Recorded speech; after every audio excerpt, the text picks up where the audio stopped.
What up, y'all? This is Corey with Final Notice Media coming at you with some mid-November reviews for things that are on Netflix. And we got a couple of new things I'll throw at you at the end here. But let's get this bad boy started. Dream it, just dream it. And we'll start out with the reason that you're probably here, the tagline of the video, the Ballad of Buster Scruggs.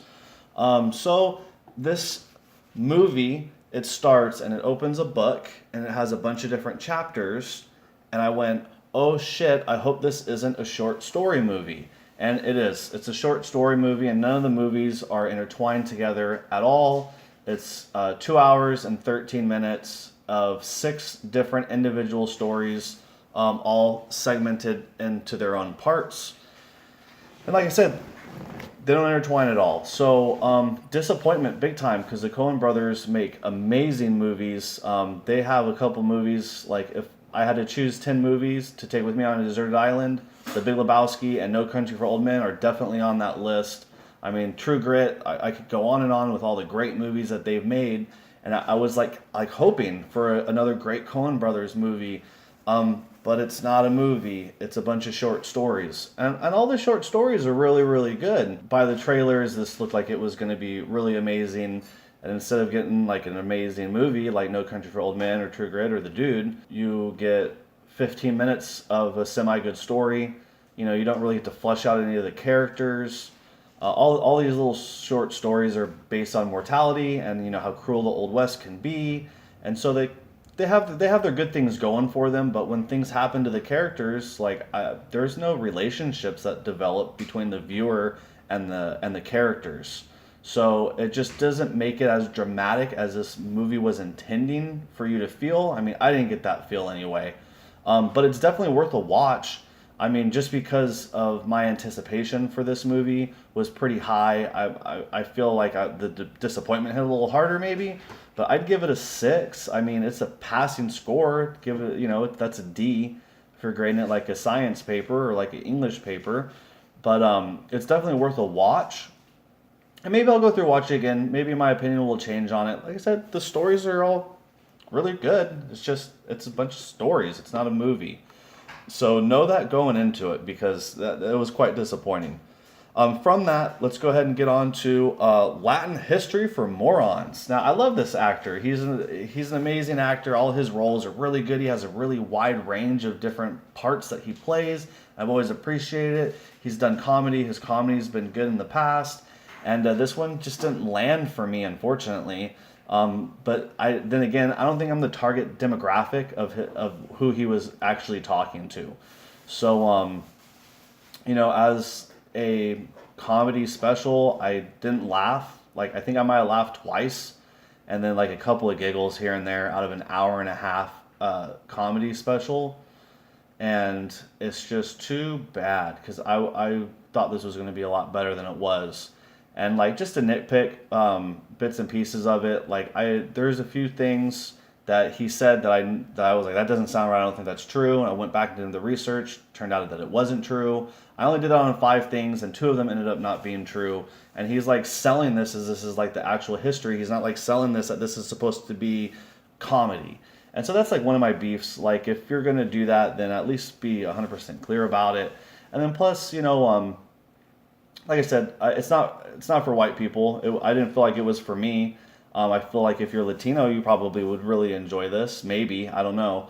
But yeah, it's just, if you're gonna make fun of the left wing, then you got to make fun of the right wing, and that's how I see it. Hate them all equally. That's how you're gonna make good comedy. But when you're just banging on one side out of an hour and a half long stand-up special and like making obvious jabs, only, you know, it seemed politically driven to me, and I don't want that kind of politics in my comedy. But that's just me. But if you're Latin and you like someone making fun of white people a lot, then this is right up your alley. It'll probably be really, really good for you. With going from comedy, why don't we go ahead and hit a documentary?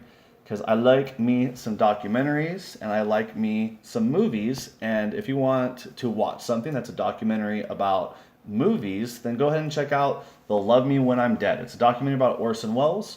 If you don't know who Orson Welles is, you haven't been paying attention much to movies, But I'll give you 2 quick rundowns of who he is. A lot of people might know him from the guy that read the broadcasting of the War of the Worlds that freaked a whole bunch of people out.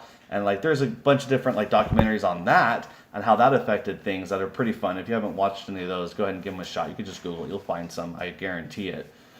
And then if you're like a big movie buff, you know him from being the director of Citizen Kane, which is arguably one of the best pieces of cinematography like in history. It's a great movie. Like a lot of directors nowadays pull a lot of inspiration from Orson Welles. And so to watch a documentary about him was really fun. I liked it a lot. It was quite tragic, and it's like sad how the later years of his life ended up going. And a large part of this documentary revolves around his final film that actually never ended up being completed by him, The Other Side of the Wind.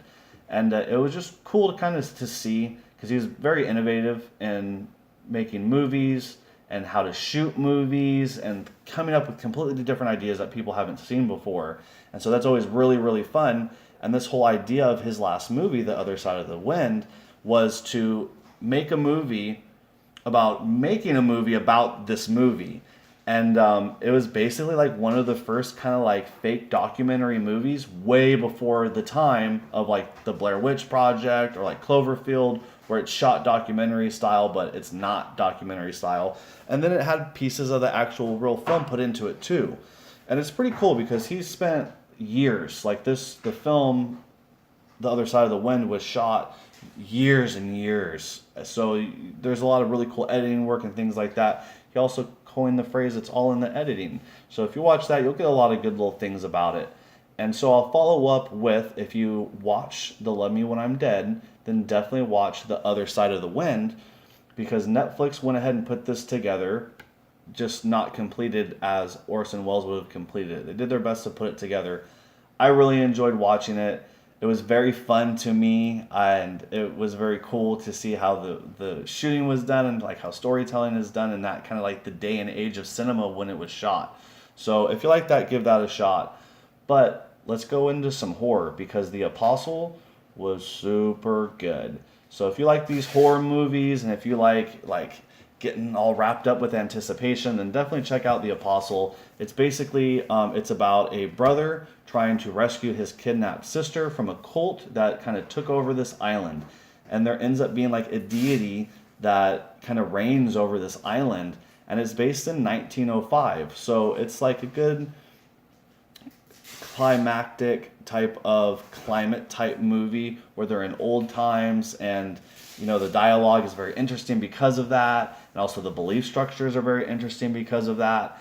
But it there's some parts in there that are that'll make you squirm, and that are pretty brutal, and I enjoy that kind of a movie every once in a while, and this is definitely one that will scratch that itch for you. I would give this movie an 8 because it's right up my alley. But I know a lot of people wouldn't enjoy it. I'd say overall, it's probably like a 7. Like, yeah, check out the background. It's pretty brutal. So with The Apostle, we can jump right over to A Haunting on Hill House.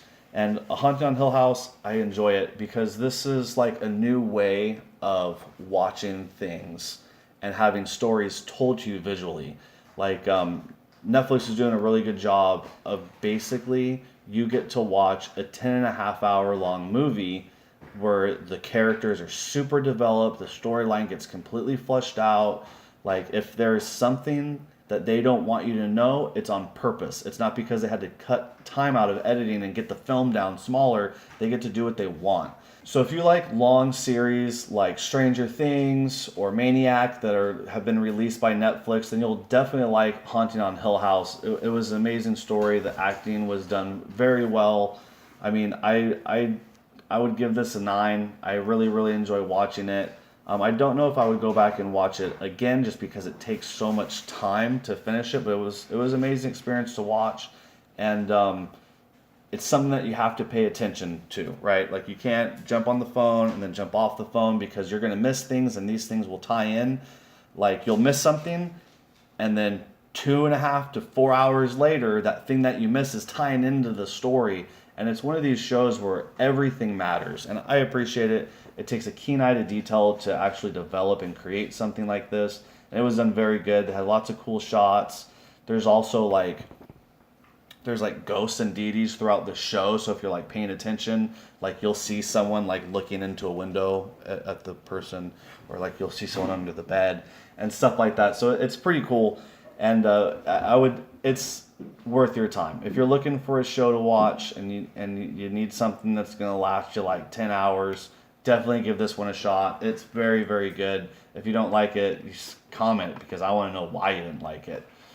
So to end this off, Spring Breakers is on Netflix, and Spring Breakers is like one of my guilty pleasure movies. I enjoyed a lot. I know it didn't get good reviews, but in my mind, it's pretty high up there on the ranking, just because of the absurdity behind it. It's basically like a whole satire movie. I'm a big James Franco fan, and he plays like this crazy like drug dealing rapper guy in it, and it's quite over the top, and you have to appreciate that kind of a thing and understand that it's doing this on purpose to enjoy the movie.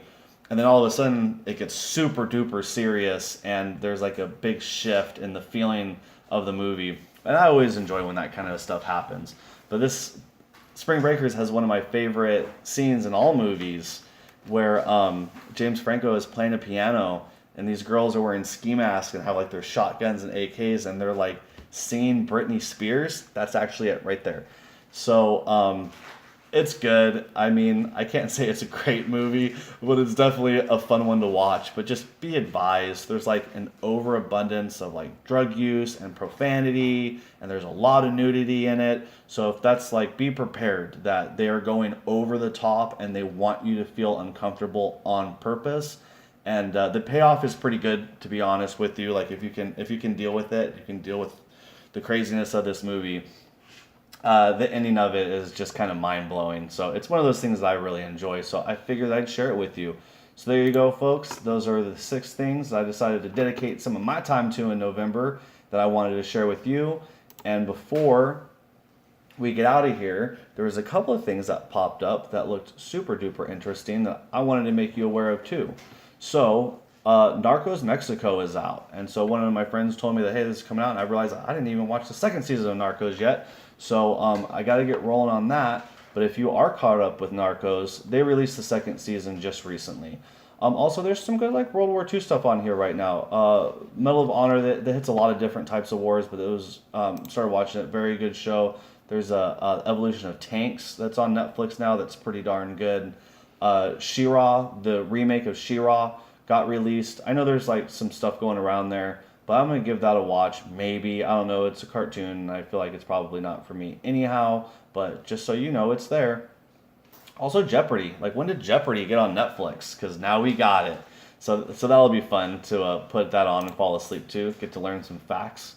And other than that, that's basically it. Nothing else came out that really popped out on me. There were things that I didn't get a chance to review, like the Ballad of Buster Scruggs.